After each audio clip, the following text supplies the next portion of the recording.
యేసుక్రీస్తు ప్రభువారు ఆయన మనసులో ఎందుకు దుఃఖం ఉన్నది, ఆయన మనసులో దుఃఖం ఉండడానికి గల కారణం ఏంటి అని మనం గమనించినప్పుడు యేసుక్రీస్తు ప్రభువారి కంటే ఆయన మనసులో దుఃఖం ఎందుకు వచ్చిందంటే, వీరిని ఎంతగా ప్రేమించితే ఏమండి, వీరిని ఎంతగా ప్రేమించితే ఎందుకు ఇలా నన్ను ద్వేషిస్తున్నారు, ఏమండి, వీరిని ఎంతగా ప్రేమిస్తున్నాను నేను, వీరు ఎందుకు ఇలా నన్ను ద్వేషిస్తున్నారు, వీరే కాదు లోకమంతా ఇంతగా చెడిపోయిందనే దుఃఖము ఆయన మనసులో ఉన్నదంట. దేవుని స్తోత్రం కలుగును గాక. ఎందుకండి, వీరే కాదు లోకమంతా కూడా ఇంతగా చెడిపోయిందనే దుఃఖమంట ఆయన మనసులో గలదు అన్నారు దైవజనులు. దేవుని స్తోత్రం కలుగును గాక. ప్రియ సహోదరులారా, తర్వాత మనం గమనించినప్పుడు గెత్సేమనే తోటలో ఆయన పొందిన విచారము సాధారణ విచారం. ఏమండి, గెత్సేమనే తోటలో ఆయన పొందిన విచారము ఎలాంటిదంట?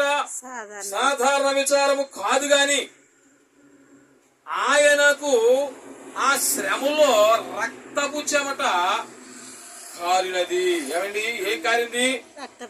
ఆ విచారములో దేని బిడ్డలారా ఏం కారిందంట? రక్తపు చెమట కారినది. పల్లెపు పోటు పొడిచినప్పుడు రక్తమే రావాలి గాని నీరు రాకూడదు. ఏమండి చెప్పండి అమ్మా దేని బిడ్డలారా, బల్లెముతో పొడిచినప్పుడు ఏమి రావాలి? రక్తం రావాలి కానీ నీరు వచ్చింది. మరి నీరు ఎందుకు వచ్చింది? నీరు రాకూడదు అని దైవజనులు అంటా ఉన్నారు. అక్కడ రక్తపు చెమట పట్టకూడదు, సిలువుపై నీకు రాకూడదు. సిలువుపై దేని బిడ్డలారా మరి యేసుక్రీస్తు ప్రభువారికి నీరు రాకూడదు. ఎక్కువ దుఃఖం వల్ల ఆయన రక్తము కరిగిపోయిందంట. దేవుని స్తోత్రం కలుగును గాక. ఈయనలో ఎక్కువ దుఃఖము ఉండడం వలన, ఈయనలో ఎక్కువ దుఃఖము ఉండడం వలన రక్తం ఏమైపోయింది? కరిగిపోయి ఎలా మారిపోయింది? నీరులాగా మారిపోయింది అన్నారు దైవజనులు. దేవుని స్తోత్రం కలుగును గాక. రక్తము కరిగిపోయినది అనగా క్రీస్తు గుండె నీరైపోయింది. ఏమైపోయిందండి? ఏమైపోయింది? క్రీస్తు గుండె నీరైపోయింది. ప్రజలందరి కొరకు దుఃఖపడుచుండగా రక్తము కరిగి నీరుగా ప్రవహించినది అని దైవజనులు తెలియజేస్తారు. దేవ స్తోత్రం కలుగును గాక. ఎలాగండి? రక్తము